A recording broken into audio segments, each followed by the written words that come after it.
So I get the feeling that most of us in a minority can agree, whether it be a sexuality minority, a romantic minority, a gender minority, a race minority, whatever your minority is, I guess most of us can agree that there is a great deal of social injustice, especially regarding speech, and what can be said, what cannot be said, and where we draw the line on what we say.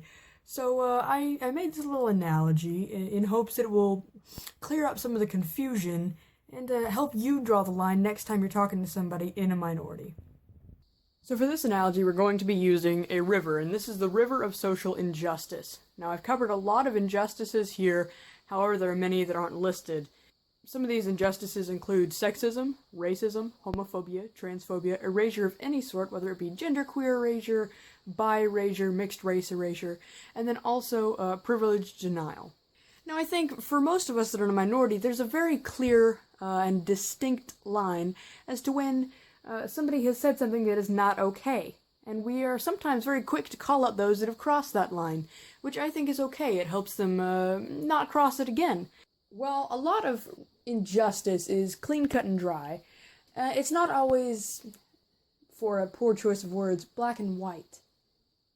I've described the areas where injustice can be a little hard to detect as this rocky area below. Now, an example of this would be what we call subtle racism, or even subtle sexism. Now, if someone were to say, a woman belongs in the kitchen, we'd depict that as being in the river. It's very obviously sexist.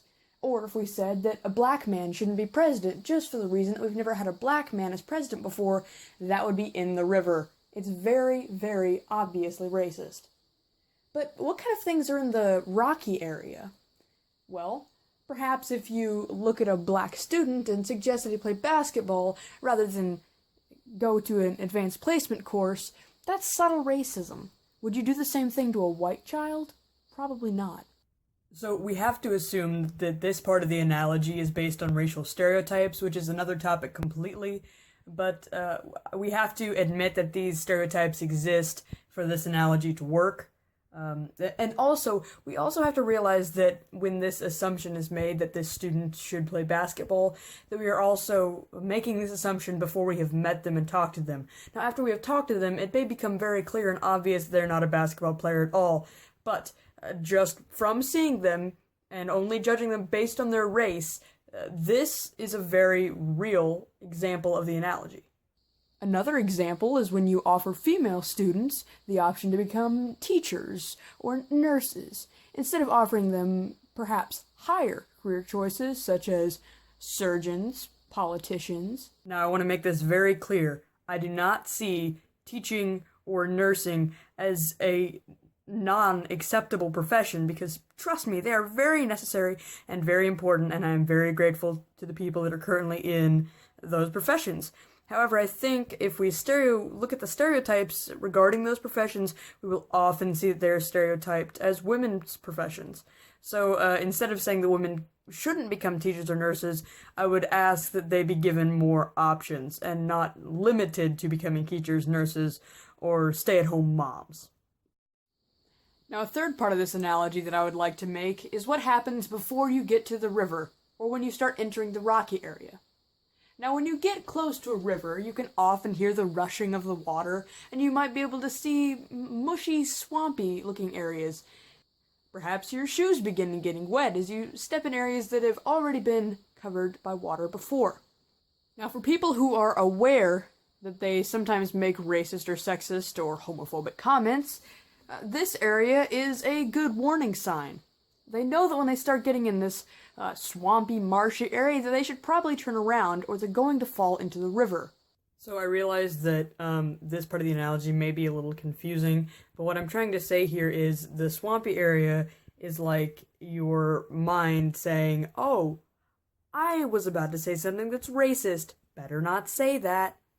So, and it may also take having their racism, sexism, transphobia, homophobia pointed out before they become conscious about the things that they're saying and how they could be interpreted, or not even interpreted, just taken, completely as they were intended. Also, I think it takes a great deal of consciousness and work on your own part to stop yourself before you say things that are inappropriate. It can also be embarrassing to stop yourself before you say something that's inadvertently socially unjust. And, I think it helps to vocally say, oh, wow, something I was about to say was very racist. I'm really glad I didn't say it.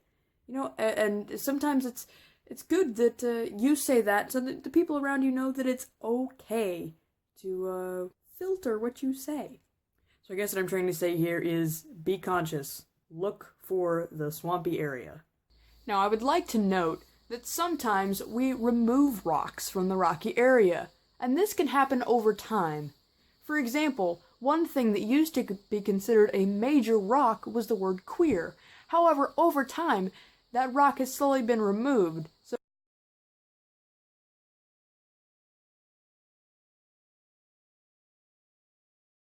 So, that's a brief overview of the river of social injustice analogy created by J. Alexander Autry. I hope this clears up some confusion, or is just generally interesting.